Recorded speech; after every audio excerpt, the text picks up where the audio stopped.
بسم الله الرحمن الرحيم.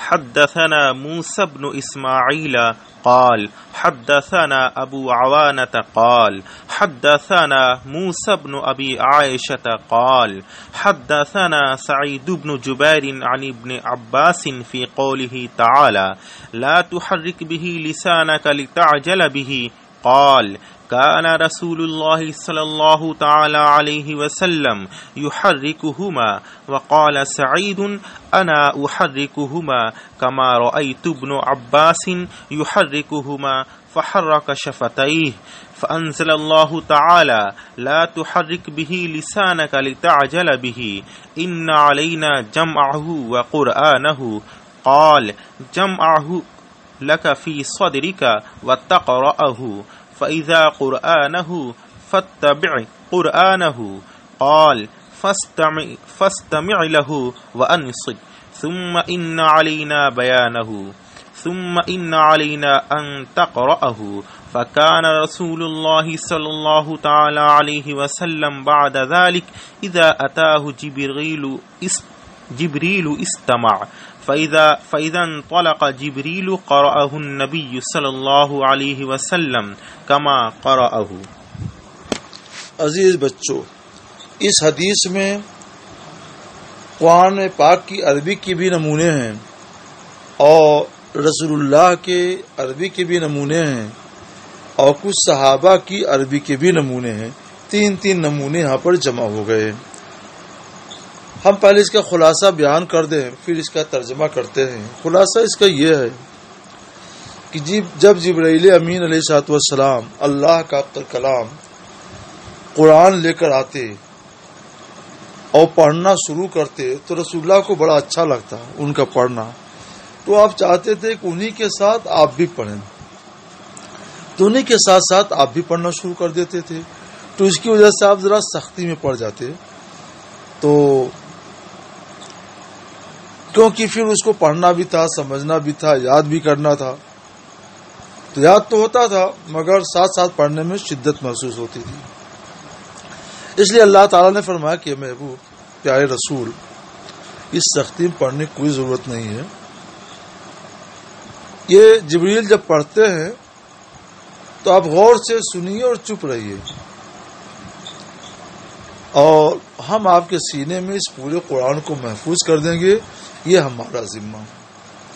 چنانچہ اس کے بعد یہی ہوا کہ جب جبریل امین علیہ الصلوۃ والسلام آتے اور پڑھ کر قرآن پاک پڑھ کر سناتے تو رسول اللہ پورے عربی کلام کو غور سے سنتے اور چپ چاپ رہتے. اور جب وہ پڑھ کے چلے جاتے تو رسول اللہ کے سینے میں پورا کلام اتنا آسانی سے محفوظ ہو جاتا کہ آپ فرفر اس کو پڑھنا شروع کر دیتے تھے. یہ اس حدیث پاک کا پورا خلاصہ.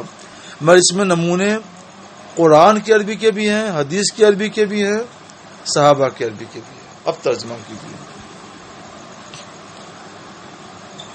ابن عباس رضی اللہ عنہما سے روایت ہے اللہ تعالیٰ کی ارشاد لا تحرک بھی لسانک لتعجل بھی کی تفسیر میں وہ فرماتے ہیں کہ رسول اللہ صلی اللہ تعالی علیہ وسلم سختی تنزیل کی وجہ سے قرآن پاک کے نازل ہونے کے وقت سختی محسوس کرتے تھے.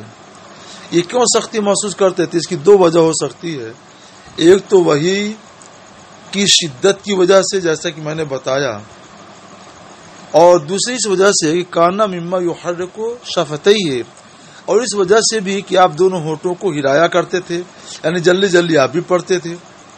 تو ابن عباس رضی اللہ تعالیٰ عنہ فرماتے ہیں کہ میں تم کو اپنے ہونٹ ہلا کر دکھا رہا ہوں جیسے کہ رسول اللہ صلی اللہ تعالی علیہ وسلم اپنے ہونٹوں کو ہلایا کرتے تھے. اور سعید بن جبیر کہتے ہیں کہ میں اپنے ہونٹوں کو ہلا کر دکھلاتا ہوں جیسا کہ میں نے ابن عباس رضی اللہ تعالیٰ عنہ کو اپنے ہونٹ ہلاتے ہوئے دیکھا ہے. پھر وہ اپنے دونوں ہونٹوں کو ہلاتے ہیں.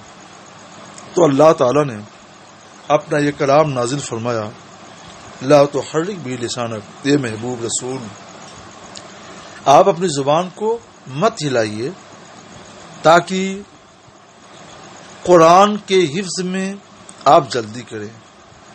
بے شک ہمارے ذمے اس کو جمع اور محفوظ کرنا ہے اور اس کا پڑھنا ہے۔ جمع و قرآنوں کا مطلب کیا ہے کہ ہم تیرے سینے میں جمع کر دیں گے اور یہ محبوب آپ اس کو پڑھیں گے۔ فضا قرانا، اور جب ہم اسے پڑھیں یعنی ہمارا فرشتہ پڑھے تو آپ اس کے پڑھنے کی اتباع کیجیے، یعنی اس کو غور سے سنیے اور چپ رہیے، پھر بے شک ہمارے ذمے اس کا بیان ہے، یعنی اس بات کا بیان ہے کہ آپ اس کو پڑھیں۔ تو رسول اللہ صلی اللہ تعالی علیہ وسلم اس کے بعد جب آپ کے پاس جبرائیل امین علیہ الصلوۃ والسلام تشریف لاتے تو غور سے سنتے، اور جب جبریل چلے جاتے تو نبی کریم صلی اللہ تعالی علیہ وسلم اس کو ویسے ہی پڑھتے جیسا کہ جبریل امین علیہ الصلوۃ والسلام نے اسے پڑھ کر سنایا ہوتا۔ اس طرح سے 22 سال کی مدت میں حضرت جبریل امین علیہ الصلوۃ والسلام نے پورا قرآن رسول اللہ صلی اللہ تعالی علیہ وسلم پر نازل کیا اللہ کے حکم سے، اور رسول اللہ نے پورے کلام کو حفظ کیا اور اپنی امت کو سنا دیا۔